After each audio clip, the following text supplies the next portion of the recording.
I'm Sharefa Mohammed MGT. Colonel Oguntoye, thank you for joining us again.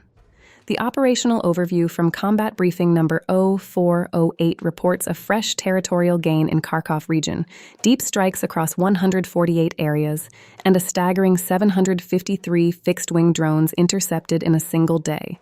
Before we dig into the sectors, give us the broad shape of the day.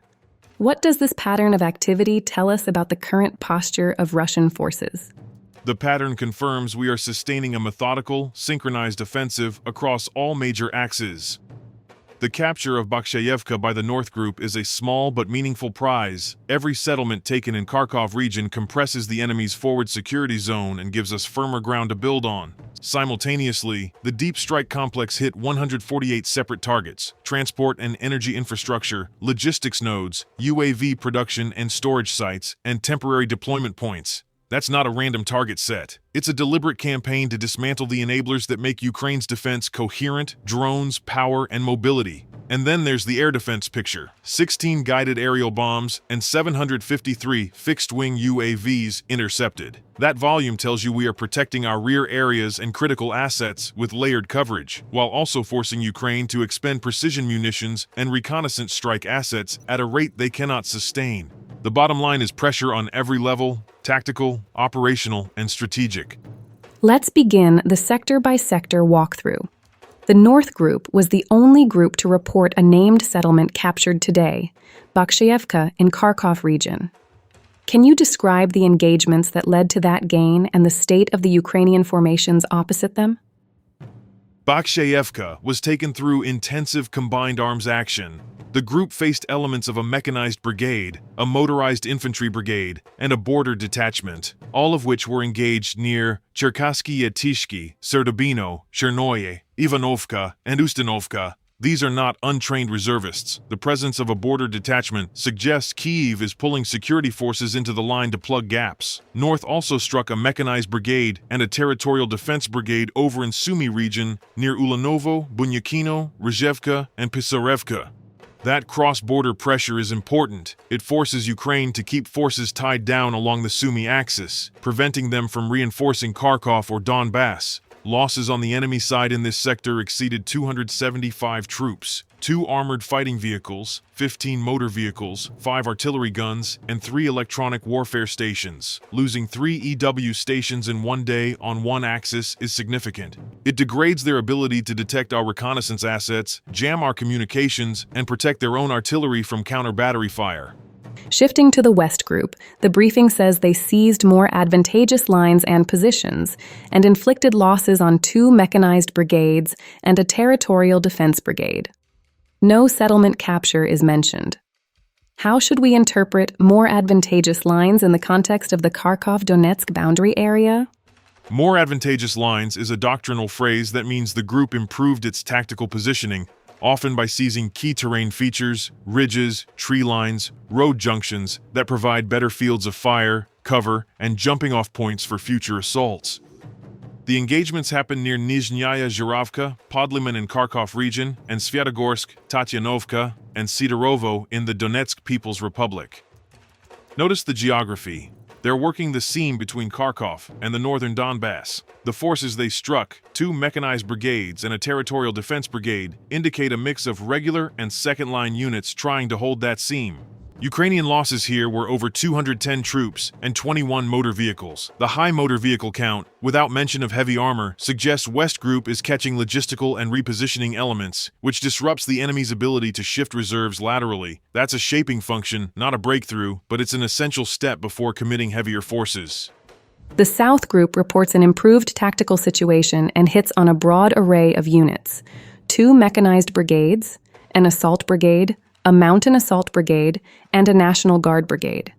That's 5 brigade-sized elements named. What does that concentration of force around Slavyansk, Kramatorsk, and the surrounding towns tell us? It tells you this axis remains heavily contested and that the enemy is layering elite and specialized troops to hold the Slavyansk-Kramatorsk urban belt. You have an assault brigade and a mountain assault brigade alongside mechanized and National Guard formations. That's a combination of shock troops and territorial defenders. The area they're defending, from Nikolaevka and Nikhanorovka to Kramatorsk, Slavyansk, and out to Verolyubovka and Kurtovka, is the old fortified belt that has been built up since 2014. South Group's job is to fix those forces, grind them down, and prevent their transfer to other threatened sectors. Losses here reached up to 215 troops, 4 AFVs, 13 motor vehicles, and 3 artillery guns. The artillery gun losses are noteworthy because artillery remains the biggest battlefield killer. Every tube destroyed or damaged reduces the density of fire that can be brought down on our advancing infantry and armor. The center group, again described as taking more advantageous lines, struck even more varied formations. 2 mechanized brigades, an assault brigade, an assault regiment, a marine brigade, and 3 National Guard brigades spread from DPR locations like Krasnopodolye and Druzhkovka down into the Dnipropetrovsk region at Raypol and Ivanovka. That geographic spread is wide. Is the center group broadening its front, and why include a marine brigade so far inland? The presence of a Marine brigade that far inland is a clear indicator of operational stress. Naval infantry units, originally designed for coastal and amphibious operations, are being used as ground-holding infantry because of personnel shortfalls. The spread of engagements from the Donetsk industrial belt into Dnipropetrovsk shows Center Group is not just pushing along a single axis. They are expanding the zone of pressure to stretch Ukrainian reserves across a wider front. When you strike units near Belozerskoye, Druzhkovka, Vodyanskoye, Anovka, and then also Raypol and Novopavlovka in Dnipropetrovsk, you force the enemy command to guess where the main weight of the next push will fall. Ukrainian losses in this sector were over 355 troops, 4 AFVs, 15 motor vehicles, and 2 field artillery guns. Those are significant daily losses for units that are already struggling with rotation and resupply. The East Group is noted as continuing to advance into the depth of the enemy's defense, specifically naming locations in both Dnipropetrovsk and Zaporozhye regions. That language suggests they are breaking past forward positions. What's the operational significance of that penetration near the boundary of those 2 oblasts? Advancing into the depth of the defense means you are no longer merely attacking the security zone or the first trench line. You are compromising the tactical depth and threatening the enemy's artillery positions, command posts, and reserve assembly areas. The named settlements, Vasilkovka, Velikomikhailovka in Dnipropetrovsk, and Trudovoye, Novoye Pol, Mirovka, Dolinka, Nikolskoye, Shirokoye in Zaporozhye sit astride key ground that links the 2 regions. This axis is traditionally a secondary front compared with the Donetsk focus, but we are seeing it elevated. East Group struck an air assault brigade, 2 assault regiments, and a marine brigade. Again, the appearance of a marine brigade far from the coast is telling. The reported loss of 1 tank, 3 AFVs, 9 motor vehicles, and 1 artillery gun doesn't fully capture the disruption caused when a defending force loses depth positions. Once you're fighting in your rear areas, the cohesion of the defense begins to unravel. The Dnieper Group's contribution looks smaller in numbers, up to 35 troops, 10 motor vehicles, 1 field artillery gun, 2 electronic reconnaissance stations. Yet the briefing and your analysis highlight the fixing role and the elimination of electronic reconnaissance stations. What is the real effect of these operations around Antonovka, Yulievka, and Orakov? The DNEPR Group's mission is not to seize large swaths of territory on that axis at this time. It is to fix Ukrainian forces along the Kherson-Zaporozhye frontier and degrade their situational awareness. Hitting a UAV brigade and a mountain assault brigade near Antonovka and Orakov indicates that even in the south, Ukraine is deploying specialized strike and reconnaissance units. The destruction of 2 electronic reconnaissance stations is perhaps the most impactful detail. Electronic reconnaissance stations are the eyes for long-range fires. Removing them reduces the enemy's ability to locate and target our crossing points, logistics hubs, and command nodes on the left bank and in Crimea. The losses of 10 motor vehicles and 1 field artillery gun matter because they chip away at mobility and fire density in a sector where Ukraine has long prepared for a possible Russian river crossing or amphibious threat. Keeping pressure here, even with modest numbers of daily losses, ensures those brigades cannot be shifted north where the main effort is unfolding. Let's turn to the air domain, which the briefing treats as a campaign-shaping domain, not a supporting footnote. We've already mentioned the 753 fixed-wing UAVs and 16 guided bombs intercepted. But the aviation and missile troops struck 148 areas, hitting transport and energy infrastructure, logistics nodes, UAV production and storage sites, and deployment points. Walk us through the logic of that target set and how it fits into the operational tactical aviation campaign. The target set reflects a clear operational logic. Break the reconnaissance strike chain and erode the energy and logistics backbone that sustains Ukraine's defense. By hitting UAV production and storage sites, we aren't just destroying airframes, we are attacking their capacity to regenerate the drone fleet. The modern Ukrainian defensive scheme depends on a dense network of small, cheap UAVs for spotting and correction of artillery fire. If you can destroy those drones before they reach the front, or eliminate the stockpiles and workshops that produce them, you thin the observation network over time. Strikes on transport and energy infrastructure compound the effect. Damage rail junctions and power grids, slow the movement of reserves, complicate repair of equipment, and force commanders to devote resources to emergency restoration rather than combat operations. Logistics nodes are the sinews of any army. Striking them creates localized supply shortages that reduce the tempo of enemy counter-moves. Meanwhile, the interception of 16 guided aerial bombs and 753 fixed-wing UAVs is a direct measurement of our air defense's protective envelope.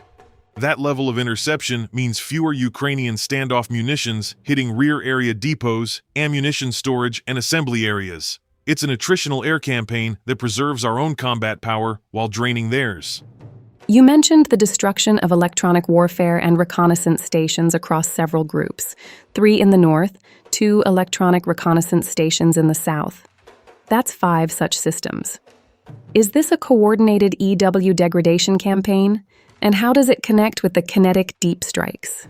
It absolutely is coordinated. Electronic warfare and electronic reconnaissance stations are low-density, high-value assets. For Ukraine, they provide early warning, target acquisition, jamming of our UAVs and communications, and protection of command posts.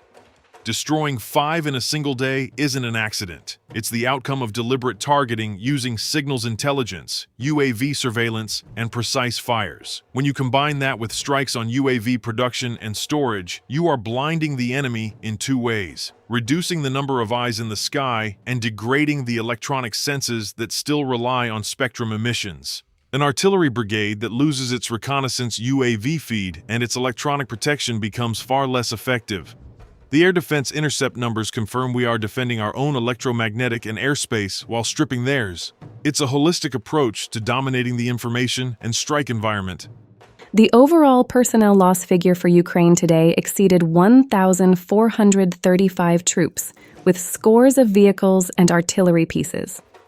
Cumulative equipment attrition since the beginning of the operation now includes 673 aircraft, 196,823 UAVs, and over 30,000 tanks and other armored fighting vehicles. How does sustainment of this attrition rate shape the next 30 days of operations?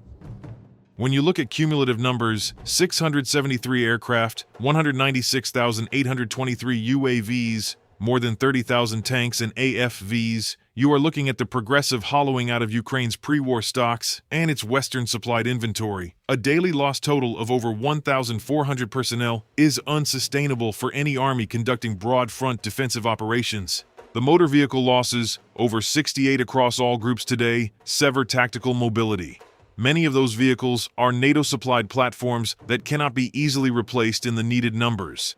In the next 30 days, these attrition dynamics mean Ukrainian commanders will face increasingly difficult choices: rotate exhausted brigades out of line without sufficient reserves, thin out secondary sectors to reinforce the Donbass, or risk localized collapses. Our multi-axis pressure leaves them no quiet sectors to conduct reconstitution. The deep strike campaign prolongs the time needed for any Western resupply to reach the front, while the slow, steady advance of our ground groups consumes terrain and forces the enemy to expend artillery ammunition and drone sorties at a rate that stockpiles cannot match. The conditions being set today, degraded drones, degraded power, degraded logistics, are precisely the conditions that precede larger operational gains. One final question, Colonel. With all 6 group of force axes actively engaged, Kharkov seeing incremental gains, the Donbass front under continuous erosion, and the East group penetrating the defensive depth toward the Dnepropetrovsk-Zaporozhye boundary, do you assess a risk of premature culmination on our side, or is this tempo calibrated to avoid that? The tempo is deliberate and calibrated. Premature culmination happens when an attacking force exhausts its combat power before achieving its objectives, usually by over-concentrating on a single axis or under-protecting its logistics. We are doing the opposite. Spreading the offensive effort across 6 groupings forces the enemy to stretch his reserves, while our deep strike complex works continuously to reduce the tactical and operational value of those reserves before they enter the fight. The capture of Baksheyevka is modest, but it did not require a massive concentration of armor and did not incur unsustainable losses. The advances into depth by East Group are measured and supported by fires that are degrading the second echelon. There is no rush to a single operational breakthrough. Instead, the campaign is attriting the enablers of Ukrainian defense, UAVs, electronic warfare, energy, logistics, so that when a breakthrough becomes possible, the cost will be lower and the exploitation faster. The day's data: 148 strike areas, 753 drones down, 5 EW assets destroyed, tells me the multi-domain system is working as intended. The risk of premature culmination is being actively managed.